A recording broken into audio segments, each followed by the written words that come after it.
안녕하세요. 버블한 목토파입니다. 구독과 좋아요, 알림 설정, 회원가입 부탁드리겠습니다. 미국이 깜짝 발표를 했죠. 5월 개인 소비 지출, PCE 지수, 물가가 전년 대비 2.3% 올랐다라는 공지를 냈습니다. 이거 상당히 엄청나게 오른 거 아닌가라는 착각도 할 수 있겠지만 관세 장벽에 비해서 시장 예상치보다는 좀 아래에 위치한 어떤 지표라고 볼 수가 있습니다. 그만큼 관세가 정말 물가 부분을 엄청나게 자극할 줄 알았는데 살짝 비껴가는 좀 탄력성 있는 어떤 그 지표를 보여주고 있다는 얘기인데, 제일 중요한 건 이 소득과 소비가 반대적으로 지금 상당히 위축되고 있다는 사실을 보여주고, 그만큼 지금 관세 영향 때문에 오히려 미국이 지금 부메랑을 맞고 있는 그런 어떤 상황으로 전개가 되고 있는 그런 모습을 보여주고 있는데요. 실질 개인 소비 지출이 전월 대비 0.3% 하락했고 개인 소득은 0.4% 하락하는 추세를 보이고 있습니다. 상무부가 발표한 5월 개인 소비 지출 PCE 가격 지수가 전년 동월 대비 2.3% 상승했다고 27일 밝혔는데, 역시 시장에서는 충격이 그다지 크지 않다. 그만큼 예상한 범위, 그 풀 안에 딱 갇혀 있는, 어찌 보면 보합 수준의 지표가 나왔다고 볼 수가 있겠습니다. 이거 기준금리 인하하는데 상당히 좋은 긍정적 시그널로 해석이 될 수가 있겠지만, 그럼에도 불구하고 요지부동 미연준은 확실하게 아주 단단한 기준금리 인하에 대한 스탠스를 완전히 스탑시키는 그런 어떤 모습을 보여주고 있습니다. 일단 에너지와 식료품을 제외한 근원 PCE 가격지수 상승률은 전년 동월 대비 2.7%, 전월 대비 0.2% 정도 올랐으니까 거의 보합 수준이라고 보시면 되겠고, 이렇게 PCE 지수가 나왔음에도 불구하고 5월 실질적인, 이게 중요하죠. 실질 개인 소비, 그러니까 얼마나 미국 경기가 차갑게 식어가고 있는가의 여부를 따져볼 수 있는 지표가 될 수가 있겠는데, 실질 개인 소비 지출은 전월 대비 0.3% 감소했다. 결국에 가서는 자국민들이 굉장히 어려워지는 거예요. 그러니까 경제 지표라는 게 그렇잖아, 원래. 긍정적 시그널 나왔지만 실질적으로 국민들이 체감될 수 있는 이 온도가 참 중요한 건데, 전혀 이게 이 가격 지수 자체가 엄청나게 뛰지 않았다고 해서 실질적으로 미국 자국민들이 받는 어떤 물가에 대한 인식도가 그렇게 좀 완화되는 그런 추세를 보이지 않고 있다는 얘기입니다. 개인 소득 역시도 전월 대비 0.4% 감소했어. 2021년 9월 이후로 가장 큰 폭의 감소를 나타내고 있다. 이걸 지금 미 연준이 지켜보고 있다는 얘기입니다. 그러니까 아무리 공식적 지표, 시그널이 좋게 나와도 실질적으로 자국민의 물가 부담, 그리고 개인 소득, 그리고 지출 부분이 그닥 그렇게 좋은 성적을 찍지 못하고 있다는 얘기입니다. 트럼프 집권 이후에 오히려 국민의 삶이 좀 빡빡해졌다는 평가가 나올 수 있는 충분한 어떤 여지가 있을 수가 있겠죠. 미 개인 소비 지출 PCE 물가지수 상승률을 보시면 2월 달에 반짝 올랐다가 다시 3월, 4월 쭉쭉 내려오다가 5월에 약간 고개를 들고 있는데, 관세 영향에 의해서 엄청나게 개인 소비 지출 지수가 높아질 것이라는 그 예상과는 달리 상당히 좀 매운맛이 아니라 좀 순한 맛으로 가고 있는 것을 볼 수가 있습니다. 트럼프가 계속적으로 미 연준을 향해서 금리 내려라, 금리 내려라, 금리 내려라 시그널을 깜빡깜빡 비상등 켜듯이 계속해서 보내도 미 연준은 꿈쩍하지 않고 있죠. 금리나 논란 커지자 목소리를 제대로 내기 시작했고, 트럼프가 지명한 일부 연준 인사들이 7월 인하 가능성을 언급하자마자 서둘러서 10명 이상 되는 다수 이사들이 무슨 말 하냐고, 신중론, 확실하게 우리가 이 인플레 양상의 어떤 시그널이 없을 때 기준금리 인하하겠다, 그냥 마이웨이를 가고 있는데, 제롬 파월의 의지도 확고해 보이고요. 이 콜린스 총재는 급할 거 없다 라는 그런 말로 애둘러서 지금 표현을 하고 있습니다. 그만큼 앞으로 지금 미국의 기준금리 양상은 동결 혹은 이게 유턴이 될 수 있어요. 갑자기 관세 정책으로 인해서 어떤 교역관계나 무역관계나 수출관계가 상당히 좀 악화되는 지표가 터지기 시작하면 절대로 연준은 가만히 있지 않을 겁니다. 지금도 공식적인 물가지수 지표가 긍정적으로 나와도 동결하고 있잖아. 근데 이게 악화된다고 한번 생각을 해봐. 바로 핸들 틀어가지고 유턴할 가능성이 높다니. 그럼에도 불구하고 서울 아파트는 거의 지난달만 에 미쳤어. 완전 크레이지 모드. 이게 불장 한 입이 두 입 되고 두 입이 세 입 되고 그냥 입 터지게 생겼었습니다. 거의 자고 일어나면 1억 정도 오른다는 어떤 그런 위기의식을 느꼈었고, 이게 그냥 강남 상구를 떠나서 마용성 집값이 거의 거의 미친 것이나 다름없을 정도로 엄청나게 올랐었습니다. 경기도 과천이나 분당 역시도 들썩들썩 거렸었고, 근데 이게 2024년 10월 달에 양상하고 좀 비슷합니다. 그때도 상반기 조금 지나면서 집값이 엄청나게 급등하기 시작했었죠. 일명 뭐 불장이란 키워드가 계속적으로 등장하고 있었는데, 딱 규제 하나가 터졌는데 그게 대출 규제였어요. 그러니까 지금 같은 지금 수위의 고강도의 대출 규제는 아니었지만 어느 정도 은행에서 대출 창구 셧다운을 시키는 그런 대출 규제가 발동이 됐었거든요. 뭐 작년 8월에 거의 8조 9조까지 한 달 안에 거의 9조 가까이 가계대출이 실행이 됐으니까 이건 말 다 했지. 그러니까 뭐 당국자들이 뭐 어마무시하게 당황할 수밖에 없었고, 뭐 시중은행 대출 창구 셧다운 해라 라는 오더를 내리자마자 뭐 규제 아닌 규제가 시작되면서 불장이 식기 시작을 했었습니다. 그래서 뭐 서울 아파트 상승 거래 비중 및 평균 매매 거래 금액을 보더라도 확실히 작년 9월부터 꺾이는 추세로 가고 있었어요. 자, 이런 사이클을 고스란히 지금 답습을 2025년도도 하고 있었고, 지금 뭐 국정 공백이 거의 6개월 이상 되면서 아파트 값이 거의 뭐 쪼그라들지 않을까 하다가 새 정부 들어서면서 엄청난 기대감이 확대되면서 자본시장 살아나면서 당연히 뭐 자산시장 쪽으로 유동성이 흘러 들어갈 수밖에 없으니까 집값이 들썩 거렸었습니다. 근데 작년에 나왔던 이 대출 규제와는 비교할 수 없을 정도로 원천적인, 그러니까 모든 은행에 대해서 6억 원 이상으로 대출해줄 수 없다라는 확실히 선이 굵은 대출 규제가 딱 나오자마자, 지금 보세요, 거래가 13건. 이거 믿어줘. 보통 800건에서 1000건 찍었거든. 근데 1일 아파트 거래량 보니까 완전히 그냥 쏙 하고 그냥 개놈 감추듯이 거래량 자체가 쭈그러드는 걸 볼 수가 있습니다. 매매가 서울이 13건 나왔어요. 13건. 전세가 22건, 월세 21건. 뭐 어느 정도 거래량이 뒷받침되면서 2025년 6월에 서울 아파트 평균 거래 금액이 키높이 구두를 살짝 갈아 신고 있는 차에 이제 대출 규제가 딱 나와 버렸으니까 확실하게 7월은 엄청난 집값 대조정기 양상으로 들어가게 될 겁니다. 아마 거의 폭락 양상으로 갈 수도 있고요. 이건 폭락이라고 할 수가 없잖아. 그만큼 호가가 올려놓은 집값이 10억 이상 되는 곳들도 수두룩 빽빽하고, 그리고 기대 심리가 불붙여놓은, 어찌 보면 가치 근간의 구체적인 모습들이 없는 좀 뜬구름 잡는 가치들이었어요. 이거 하루 만에 호가 같은 경우는 5억에서 10억 정도 조정이 충분히 가능합니다. 왜? 계약서 쓰지 않은 호가기, 그냥 입으로 불러낸 호가야. 그냥 입으로 끌어들인 그런 이빨로 끌어낸 뭐 가치이기 때문에 아무런 의미가 없다는 얘기죠. 그래서 마강동이 이제 날벼락이 났다 이런 기사까지 나오고 있는데, 마포구, 강동구, 동작구 그냥 난리가 났죠. 여기 뭐 어마무시하게 집값 올라가지 않았습니까? 정말 기분 나쁠 정도로 싸가지 없이 집값이 올라갔는데, 마포는 공덕 쪽만 빼놓고는 좀 인프라가 좀 그렇지 않나? 강동구 역시도 좀 강남구 쪽으로 어마무시 그냥 머리 디밀고 좀 포함되기, 강남 쪽으로 그냥 편입되기를 오매불망 바라는 곳이고, 동작구 역시 흑석동을 중심으로 해서 강남을 뭐 어떻게 쓰든지 그냥 물고 들어가려고 했던 곳들인데, 이게 뭐 거의 5억에서 10억까지 오른 것들이 수두룩 빽빽 했으니까, 이게 대출 규제 딱 떨어지면서 여기 거의 뭐 20억 가까이 되는 아파트 이제 6억밖에 대출 못 받으니까 14억 현금 박치기 해야 된다니. 누가 14억 현금 박치기를 할 수가 있어요? 못 한다는 얘기야. 기본적으로 10억에서 자기 자금이 출발이 돼야 되는 그런 동네인데, 여기는 일단 완전히 이제 거래가 틀어막힐 가능성이 높고요. 분양잔금 대출 6억 제한, 뭐 굉장히 혼란을 빚을 수밖에 없다라고 말들을 하고 있지만, 이게 정상적인 집값으로 가는 궤적에 있어서 가장 필요한 그런 조치였다라고 평가를 해볼 수가 있겠고요. 평균 15억 찍는 인기지역 집값 대출 한도 6억이기 때문에 최소한 현금 10억 이상은 있어야 된다.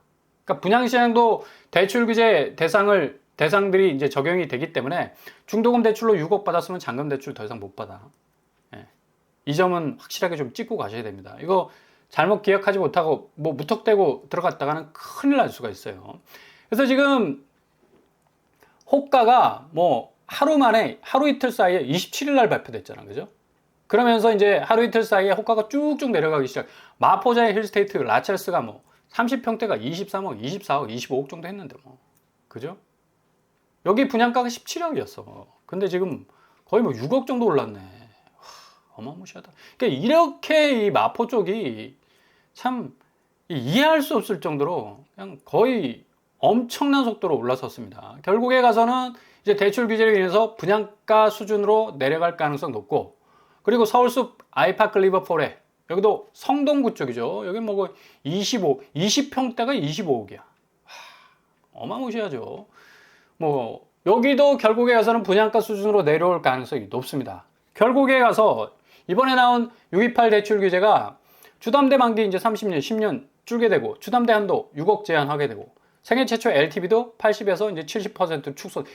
중요한 건 기금 대출 한도 1억 5천에서 2억 4천으로 축소가 됩니다. 디딤돌, 버팀목 등등. 그죠? 이거는 전입 의무가 전국화야.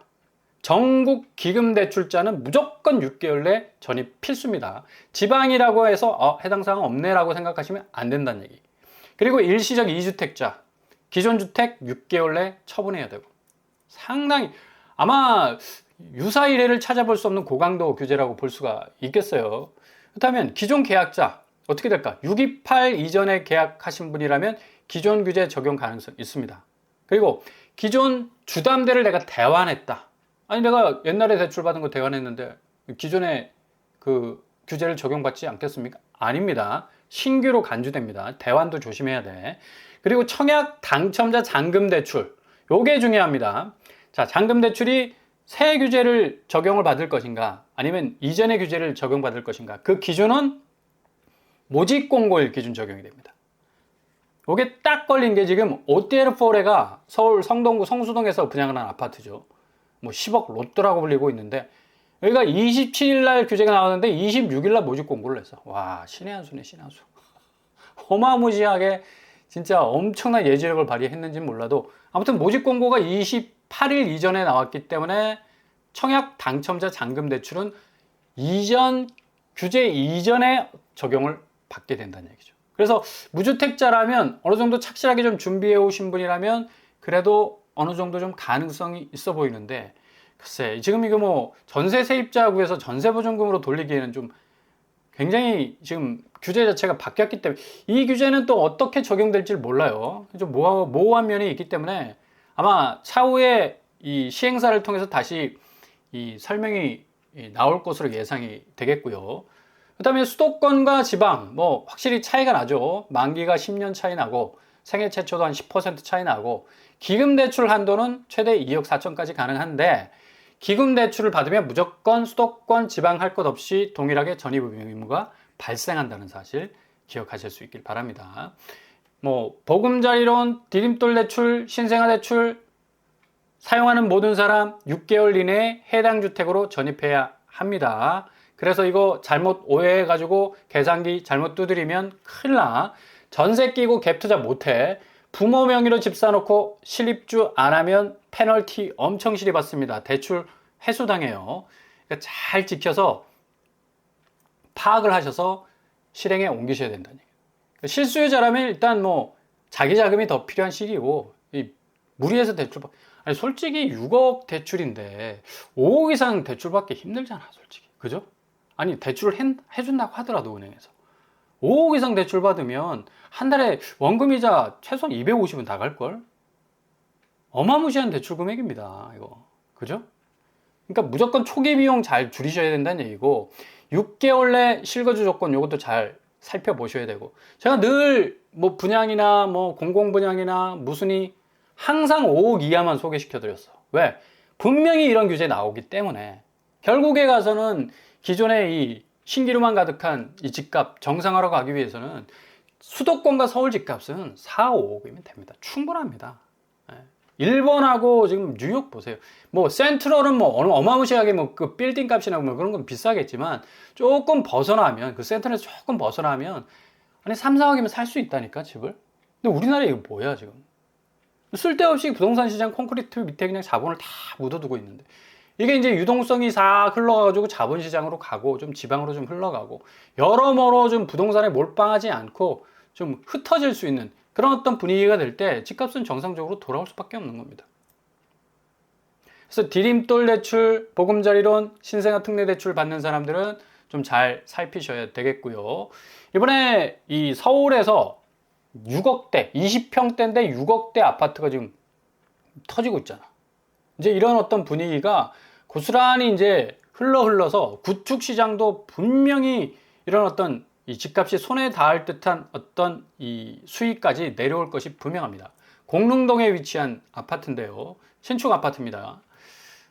뭐 남동 남서향 방향으로 잘 이렇게 배치가 되어 있고, 일단 커뮤니티 시설, LH에서 나오는 공공 분양 아파트들도 굉장히 커뮤니티 시설이 잘 되어 있어요. 그러니까 민간 분양 아파트 못지않는 아주 화려하고 또 컴팩트한 그런 어떤 커뮤니티 시설을 가지고 있고요. 가격이 중요하겠지. 59A가 6억에 나왔습니다. 이번에 입주자 모집 공고를 발표했는데 6억이면 지금 뭐 은평구 힐스테이트 베데알레가 지금 20평대가 11억에 분양했잖아. 거의 뭐 반값 수준의 그런 아파트 가격이라고 볼 수가 있겠고요. 발코니 확장 금액도 굉장히 착하죠. 일단은 입주자 모집 공고일 해당 주택 건설 지역에 사시는 분 100%, 그러니까 서울 사시는 분만 해당이 될 것 같습니다. 일단 여기 공공분양이기 때문에 자산 기준 잘 충족을 하셔야 되겠고, 소득 기준도 좀 살펴보셔야 되겠죠. 여기에 걸리나 안 걸리나, 턱걸이 하나 안 하나 잘 살펴보셔야지 부적격에 걸리지 않을 수 있다. 7월 9일날 인터넷 신청을 하시는데 청약홈 아닙니다. LH 청약 플러스 지원을 해보시고, 여기 LH 청약 플러스에 들어가셔서 더 디테일하게 한번 살펴보시면 되겠습니다.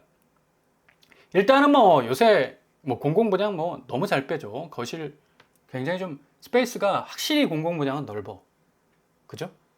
그리고 뭐 침실 1, 2 그리고 주방, 욕조 시설도 확실히 잘 빠진 것 같고요. 일단은 뭐 평면도가 알파룸이 59A인데 끼어 있다는 사실. 그죠? 그러니까 침실 2개로 나와 있지만 일단 알파룸도 방 역할을 충분히 할 수가 있습니다. 공간이. 그러니까 방 3개라고 보시면 되겠고, 드레스룸이 길쭉하게 빠져 있어요. 그죠? 그러니까 59A 치고는 상당히 좀 이 면적 자체를 실용화했다라고 볼 수 있는 그런 곳이라고 볼 수가 있겠습니다. 여기 입지는 뭐 태릉 입구역이 그리고 화랑대역이 비교적 가까운 편이고요.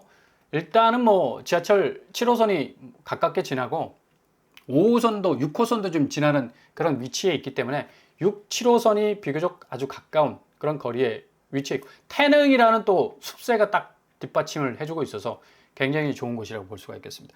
아무튼 이번 대출 규제로 인해서 지금 호가 빠진 거 보십시오. 하루에 뭐 5억씩 빠진 것도 있고 뭐 어마무시하게 이제 호가가 빠지게 되면 실거래가, 금매로 던지고 나오는 사람들이 분명히 많이 발생을 할 것이기 때문에 확실하게 집값 추이는 하향 정상으로 될 가능성이 많다는 얘기입니다. 그리고 종종 나오는 이렇게 6억대 아파트들, 그리고 5억 이하의 아파트들 집중하시면서 살펴보신다면 지금 뭐 6억 이하의 대출 규제 나와도 아무런 영향 안 받잖아. 그죠? 그래서 차분하게 한 발 한 발 전진하면서 기회를 잡아 나가실 수 있길 바랍니다.